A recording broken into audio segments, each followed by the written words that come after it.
안녕하세요. 책과 생각의 생각입니다. 루시모드 몽고메리의 빨간 머리 앤, 그리고 진 웹스터의 키다리 아저씨. 좋아하는 분 많으시죠? 이 두 작품은 여러모로 가까워 보입니다. 출간 시기는 빨간 머리 앤이 1908년, 키다리 아저씨는 1912년이에요. 작가들의 나이 차는 더 가깝습니다. 몽고메리가 1874년, 웹스터는 1876년이거든요.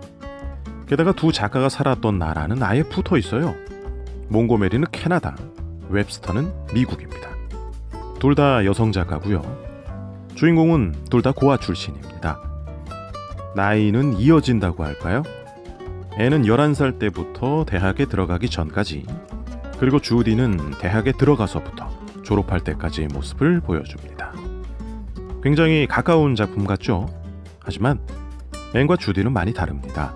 오늘 그 얘기해 볼게요.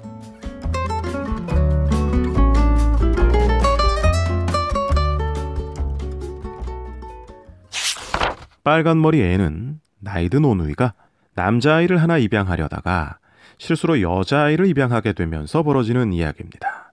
키다리 아저씨는 한 고아원 평의원이 주디의 글 쓰는 재능을 알아보고 주디를 대학에 보내주면서 벌어지는 이야기고요.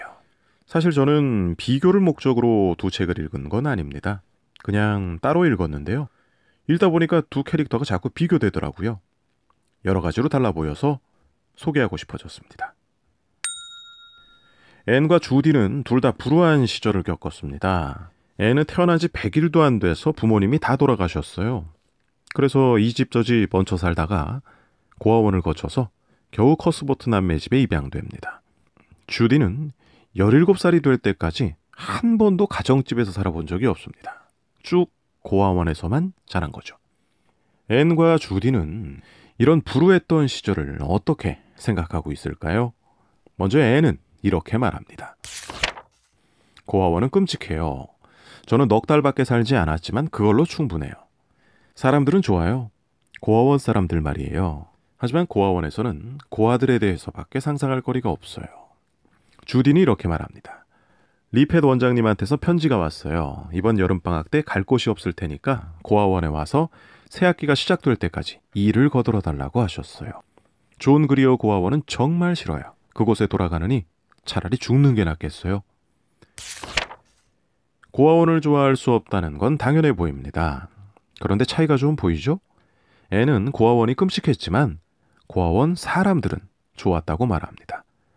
고아원이 싫은 이유는 상상할 거리가 없어서라고 하죠. 그런데 주디는 고아원에 돌아가느니 차라리 죽는 게 낫겠다고 말합니다. 그리고 주디는 고아원 원장님을 싫어해요.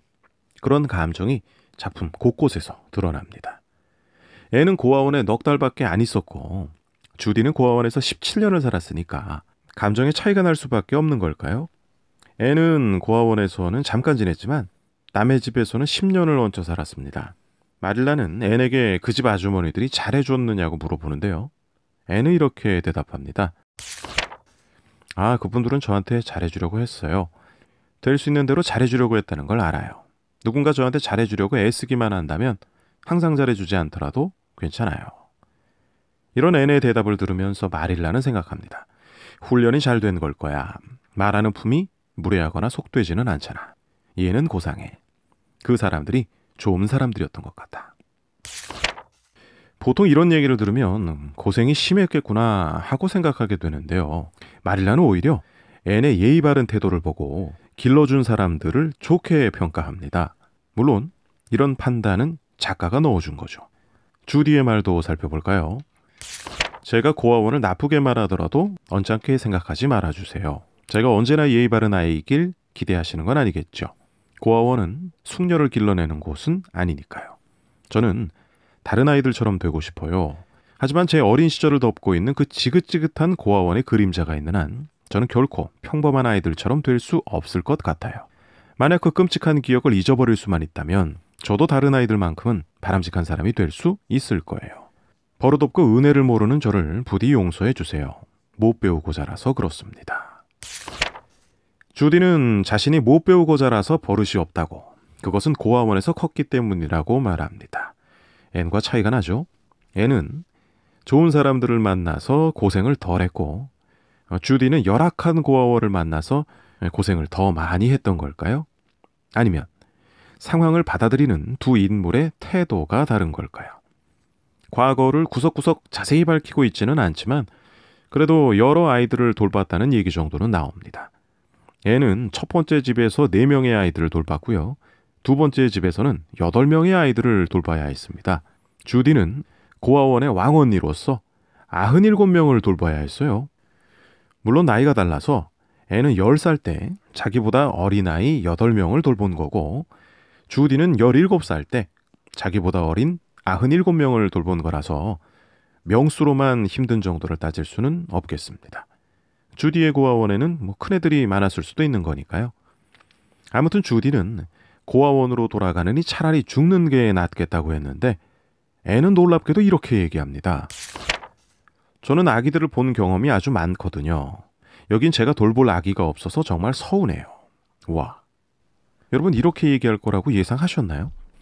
애니 돌봤던 아이들이 다 순해서 할만했던 걸까요? 그렇지는 않았던 것 같습니다. 이렇게도 얘기했거든요. 연달아 3번씩이나 쌍둥이를 낳는 건 너무 많아요. 마지막 쌍둥이를 낳았을 때 제가 아주머니한테 그렇게 딱 잘라서 말했어요. 그 애들을 돌보느라 저는 몹시 지쳐있곤 했거든요. 이런 과거를 가진 애니 돌볼 아기가 없어서 서운하다고 한 겁니다. 주디도 나중에는 고아원에 대한 생각을 바꾸는데요. 대학을 졸업할 때쯤엔 고아원 생활이 소중한 인생 경험이었다고, 풍족하게 자란 사람들은 가질 수 없는 시야를 갖게 됐다고 감사의 마음을 드러냅니다. 불우한 시절을 보낸 앤과 주디는 자신과 다른 세계에 사는 사람들, 부유층에 대해서는 어떻게 바라볼까요? 앤은 친구 다이애나의 친척인 베리 할머니의 초대를 받은 적이 있는데요. 베리 할머니는 궁전 같은 집에 사는 부자입니다. 덕분에 앤은 시내에서 박람회 구경도 하고 음악회도 보고 여러 경험을 하고 돌아옵니다. 어떤 느낌을 받았을까요? 흰 세틴 드레스에 다이아몬드 반지를 낀 셀리츠키 부인은 더할 나위 없이 아름다웠어요. 하지만 셀리츠키 부인이 노래를 시작하자 전 그 어떤 것도 생각할 수 없었어요. 전 눈물을 흘렸는데 하지만 그건 행복의 눈물이었어요. 음악회가 다 끝났을 땐 너무나 서운해서 베리 할머니께 이전의 평범한 생활로 돌아가려면 어찌해야 할지 모르겠다고 말씀드렸어요. 제 결론은요, 마릴라 아주머니. 저한테는 도시 생활이 맞지 않고 그래서 기쁘다는 거였어요. 가끔은 밤 11시에 환한 식당에 앉아 아이스크림을 먹는 것도 신나는 일이겠지만 대부분은 11시에 동쪽 방에 누워서 내가 자고 있는 동안에도 밖에선 별들이 반짝이고 바람이 시내를 건너 전나무 숲으로 불어오리라 생각하며 달콤하게 잠드는 게 더 좋으니까요. 다음날 아침을 먹으면서 베리 할머니께 말씀드렸더니 할머니는 웃으셨어요. 인정 많은 할머니는 우리를 아주 귀하게 대접해 주셨어요. 전 정말 멋진 시간을 보냈어요. 제 생애의 획기적인 사건이라고 생각해요. 하지만 무엇보다도 집으로 돌아오는 것이 제일 좋았어요. 저는요, 이 무엇보다도 집으로 돌아오는 것이 제일 좋았어요 라고 말하는 대목에서 급격하게 뭉클했습니다. 주디는 성탄절에 대학 친구인 줄리아 펜들턴의 초대를 받습니다. 펜들턴 가문은 자존심 세고 아주 부유한 가문인데요. 주디는 그 시간을 이렇게 회고합니다. 뉴욕에 있는 동안 아저씨께 편지를 쓰려고 했는데 정신이 하나도 없었어요. 즐겁고 유익한 시간을 보내긴 했지만 그런 집안에서 태어나지 않은 것은 다행이라고 생각해요. 차라리 좋은 그리어 고아원이 훨씬 더 나은 것 같아요. 사람이 물질의 노예가 된다는 말이 무슨 뜻인지 이제야 알 것 같아요.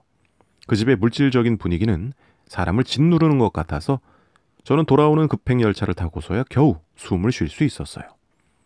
가구는 모두 조각이 되어 있고 장식이 있는 호화로운 것들이었어요. 제가 만난 사람들은 모두 멋진 옷을 입고 낮은 목소리로 얘기를 나누는 교양 있는 사람들이었죠. 하지만 아저씨, 제가 그 집에 있는 동안 진정한 대화는 한마디도 듣지 못했어요. 그 집에는 생각이라는 것이 전혀 없었어요. 펜들턴 부인은 보석이나 옷이나 사교적인 모임 외에 다른 것은 아무것도 생각하지 않는 것 같았어요. 맥브라이드 부인과 어쩌면 그렇게 다를 수가 있는지. 만일 제가 결혼해서 가정을 꾸민다면 저는 꼭 맥브라이드 가족처럼 살 거예요. 돈이 아무리 많아도 제 아이들을 펜들턴 집안의 사람들처럼 키우지 않을 거예요. 저를 초대해준 집에 대해 좋지 않게 얘기하는 것은 예의가 아니겠죠? 만일 그렇다면 용서해 주세요. 그리고 이 이야기는 아저씨와 저만의 비밀이에요. 앤은 베리 할머니 집에서 보낸 기간이 아주 멋진 시간이었다고 하고 주디는 숨 쉬기도 어려운 시간이었다고 말하고 있습니다. 차이가 나죠? 물론 양쪽 다 부유층이었다고는 해도 초대한 사람이 다르니까 그 경험도 달랐을 수 있습니다. 그럼 주디를 초대한 펜들턴 가문 사람들은 모두 엉망이었던 걸까요? 주디도 펜들턴 가문 사람들을 전부 싫어했던 건 아닙니다. 저비스 펜들턴은 좋아했거든요. 그런데 그 이유가 저비스는 펜들턴 가문 사람처럼 보이지 않아서였습니다. 그럼 거의 싫어하는 게 맞네요.